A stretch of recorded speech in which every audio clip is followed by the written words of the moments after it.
Happy New Year. It is me, Keisha, aka The Bookkeeper. I'm so happy to be back recording another wonderful review for you guys. I hope you guys enjoyed your holiday break. I hope you enjoyed spending time with your family and loved ones. You guys got some New Year's resolutions you're trying to do. I don't have any this year. I'm just going with the flow because life be life and God don't care what I want. He just do what he want to do anyway, right? I think y'all probably feel the same way. I don't know, but you could drop in the comments. Let me know if you have any New Year resolutions. If you guys are trying to have a reading goal. A lot of people set reading goals during the beginning of the year.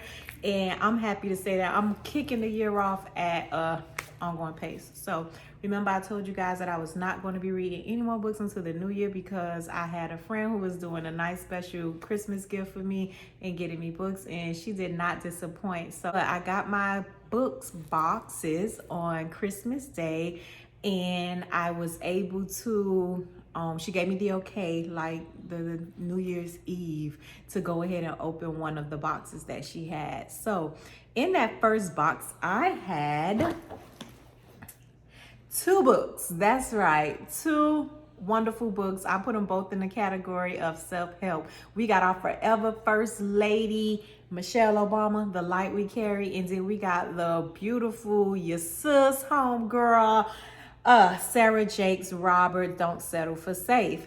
So guess what, you guys? You would not believe me if I told you, but I've already read both these books. It's only been about 3 days. I think we're at like January 5th. And I have completed these books. All right, so that says a good thing about the authors. These books was most great on time because I need it. You know, I told you guys I toggle back between self-help and, you know, urban fiction or fast-paced thrillers, and I was ready for some self-help. Okay, your girl be needing some motivation and encouragement, and these books did just that. They served my soul. So I'm going to give you a 2-for-1 special with this video, and I'm going to start it off with the FLOTUS, The Light We Carry. Overall, I thought it was a great book. If you're someone who loves Michelle Obama, if you are interested in her backstory and just want to get to know her more as an individual, I think this book was great. She gave lots of resources. She gave a lot of information about herself, her background, where she came from, a lot of stories about family and friends and her circle around her, and just a lot of intimate and very candid details about herself. And I love that. I love the fact that she was able to be so open and honest about a lot of her insecurities. And I think whatever purpose she was trying to serve with this book, which was to allow you to see the light within yourself, regardless of whatever the situation is that's going on around you, I think she executed it wonderfully. Okay, so I do have some notes in my phone, and I'm gonna go ahead and go right into it because I read 2 books, y'all. My brain is not that good. I'm in these 30s. I don't be remembering. All right, so I don't really have like a pros and cons about this book. Self-help books, I either love them or I hate them. And with The Light We Carry, Miss Michelle Obama, I liked it. The first thing that I want to take the note from it was I love that how she explained about fear having a purpose, that everyone has fear, and she just says it has its purpose, and if you use fear right, you could allow it to really funnel you into your whatever it is that you're actually doing. And I liked that. Another thing that I took away from this book was she stated, start small. Again, that definitely resonated with me. I have new businesses that I started. I have, you know, the same, all of us when we have weight goals, you know, we just have job goals. Whatever your goals are, just start small. Sometimes we get so distracted by the big picture that we forget that the little steps is what makes the big picture. So if you're doing something in life, you're starting something, you're starting school, you're getting on a new path that's going to take a little long, don't look at the finish line, just focus on your next step. I also enjoyed that she encouraged you to be kind to yourself. Be kind, be gentle. We're all human beings running this race. Don't be so hard on yourself. Sometimes we won't do things because we're not where we want to be. Again, starting a business, going back to school, you feel like if I'm not going to start big how I want to start, then I'm just not going to start at all. Don't worry about that. Start where you can. Be gentle with yourself. Be honest with yourself. And she talked a lot about that in this book, and I enjoyed it. with that came embracing yourself, accepting who you are not. This part I have a big thing or a big asterisk next to that, so that means I really loved it. I love when Miss Michelle Obama talked about how much beauty pressure society places on women and how women judge ourselves so harshly on appearance and physical changes of things that we cannot change. She spoke about how growing up everyone always referenced how tall she were, and you know, a lot of women have insecurities about being tall. It's not deemed feminine or whatever, so that bothered her, and she talked about how she was always, you know, in the back of the line because of it. Like she didn't embrace her tallness, but it was nothing that she could do about it. So obviously she did come to terms with it, but it took a while, and I really enjoyed it because as a person who just loved the females and I just want us all to be mentally healthy and strong, I do get in the pressure that society places on us to just have to look a certain way, to all be the same, or to all have the same goals in mind. And it'll drive you crazy and insane if you don't accept that, because some of us just don't have it. Maybe if it's a physical thing, you might could go buy it, but some people probably don't want to go through surgery and do things with their body. You know, some person may be happy in the job that they work and don't necessarily want to go and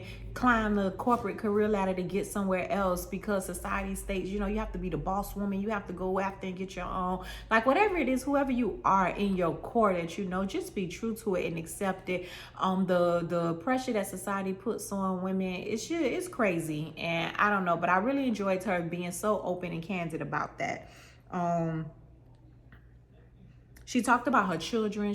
She talked about, you know, some different parenting ways that her and Barack have parented, lessons that she picked up from her mom and how she carried that over into raising her children.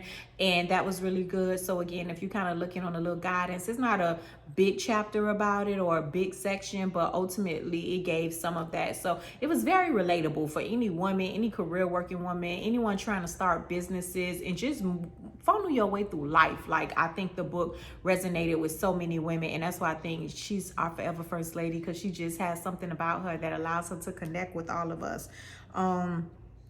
Lastly thing that I have here is she talked about her kitchen table. The kitchen table for her is the people that keeps her standing, the people that keeps her grounded, her girlfriends, her career folks around her, you know, her publisher, her husband, her family, people that she go to when she needs to just vent and she could feel trusted. And I believe every woman needs that. I feel so sorry when I hear women say they don't have friends, girlfriends that they could go to and open up to and share, because it's nothing like a good sisterhood. Okay, like I'm all for it, and I would really encourage anyone that has that to maybe deal with some issues on the inside that you have, because I just believe that if you're a great person, yes, you're going to come across some people that aren't meaning well, but at the end of the day, you need your sisterhood. Okay, so I love that about Michelle. I love that about this book. That was my number one takeaway from it. So again, I will rate The Light We Carry. I would give her, I'm gonna give it a 4.5 stars, only because I do tend to like a little bit more I'm just a little nosy, and I would have liked a little bit more detail, but not a lot. So I'm gonna give it a 5. Let me give it a 5. It was a self-help book. It did what it needed to do. It talked about giving you some of the tools that she used in her life to just help her carry on during dark times or hard and difficult times, and it did what it did. So don't mind me being an asshole, okay? It's a 5 star. Next up, Miss Sarah Jakes Roberts, Don't Settle for Safe. I was super excited when I opened that box and saw this book, because I don't want to settle for safe, right? The book is not that thick. I read this book in literally, I think, about 7 hours. Okay, so it was like a really good one-day read. Yeah, so Don't Settle for Safe, Sarah. This book my disclaimer is I read it immediately after reading Our Forever Lady book. Okay, so with that being said, I don't know if I was just trying to make it through the book, but Don't Settle for Safe did not give me Don't Settle for Safe. You know, I like a book that title resonates with the book or the wording or the message in the book, and I just didn't get that. I also felt like in some again, same thing. I'm real nosy, and Sarah always, she's a very open person. If you follow her for her teachings and her encouragement, you will see she's very open lady, talks about all of her things, and I love that about her. That's what it makes her so relatable to all of us. And so I was expecting to get a little bit more of that. When I read the title, Don't Settle for Safe, I was just thinking that she was going to kind of give examples of times where maybe she almost settled, but because she didn't, she was able to get what she wanted, and give us ways that happened. And maybe she did, I don't know, but the book was kind of read like a blur for me. Like, it wasn't, I got some parts and I got some, good teachings. It was like a lot about her. She talked a lot about her marriage in here. I don't know, I just didn't get necessarily what I was hoping for. But what I did get was, I will read the whole book just to come across this sentence again, okay? And basically, in my words, not Sarah Jakes' words, but it's basically, she said, bitterness and joy cannot live in the same household. That's a Bible scripture. I reworded it to my words, and I needed that because I am such a happy person, right? Like, if someone do something bad to me, I could be looked at as a pushover because I wipe it off and I keep it moving. And if it's someone close to me, someone that I love, people within my circle, I tend to put up with a lot of things simply because life is too short. I believe people are human. We all mess up. Like, we all make mistakes. So I just give so much grace. And sometimes that same grace that I give, I get annoyed for giving that grace because, again, I don't want to be looked at as a pushover. I don't want to be looked at as someone that you could just get over and walk all over. And I do have boundaries, but sometimes it's very hard for others to make notice that I have boundaries because I could just be so forgiving. And with that, sometimes, again, I doubt myself. Like, maybe I want to hold on a bit to some bitterness or to some anger or whatever because just being too nice ain't working for me. And so when I read that line, it kind of gave me clarity or confirmation, which I always do. I always let stuff go. I don't really allow it to words or things to hurt me and hinder me so much. But ultimately, sometimes I want to be a mean girl too, and just reading that confirmed to me what I got in that, what the Lord spoke to me. And he said, he was like, a lot of people that are sad and really unhappy is because they hold on to the things that they can't let go of, or not that they can't let go of, but that has hurt them. They hold on to the people that hurt them. They hold on to the offense that was done instead of releasing it and letting it go. And so this let me know that I am able to have this happiness and this joy about me because I released the offense. And I don't know who this for, because this is not a biblical preaching. We is the Bookkeeper Review, giving book reviews, all right? But release the offense, okay? That I will read the whole 168 pages of this book again just to get to that sentence and to get that revelation that I got. And the last thing I got was, you are exactly where you need to be. Learn from this process, embrace it, and it doesn't make sense now, but it will make sense when you've passed your test, you're further along from where you are now, you look back and see exactly why you needed to be here. So that's my book review for Sarah Jakes. Really short, to the point, as this book was. It didn't give me what I was looking for. Don't Settle for Safe. Maybe I just had different expectations. Maybe I read it too close in connection with Miss Obama's book. I don't know, but I don't know.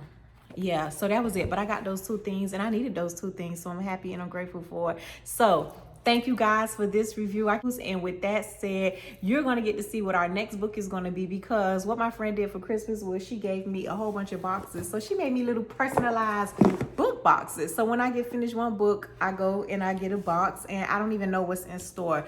I hope it's not no more self-help books, because I will go get another book and open it, because I am self-helped and I am in a good space, and I'm ready for some good reading, some fantasy where I can run away and escape to. So let's open this box together.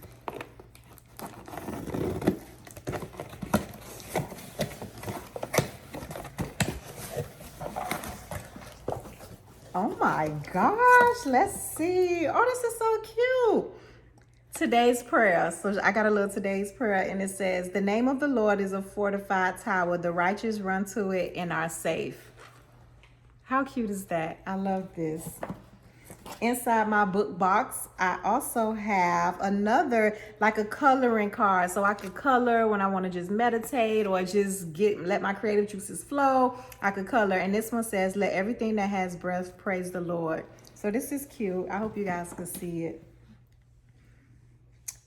Keep close to Jesus. This is another saying. I have set the Lord continually before me, because he is at my right hand. I will not be shaken. So as you guys can see from this, I am a big firm believer in God is first in my life, and my friends knows that. So some awesome encouraging.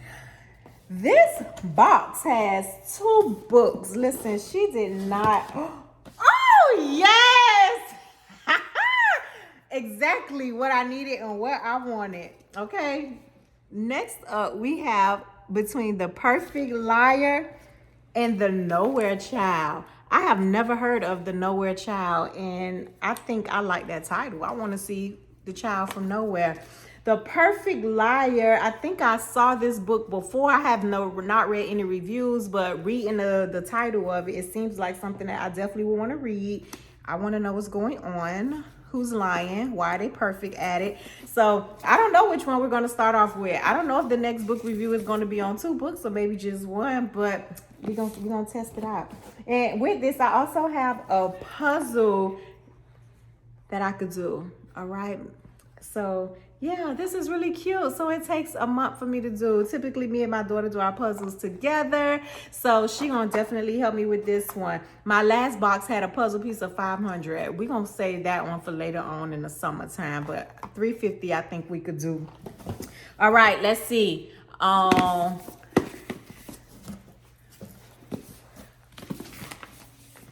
This book. This is the one we're gonna read. What is it? The Perfect Liar. That's what we're going to start off with. The next Bookkeepers review is going to be on The Perfect Liar. Thank you guys for joining in. Don't forget to like, subscribe. I can't wait to communicate and see you guys again with our next book review. Cheers and Happy New Year. My motto this year is Stress Free 2023. All right. Until then, keep reading.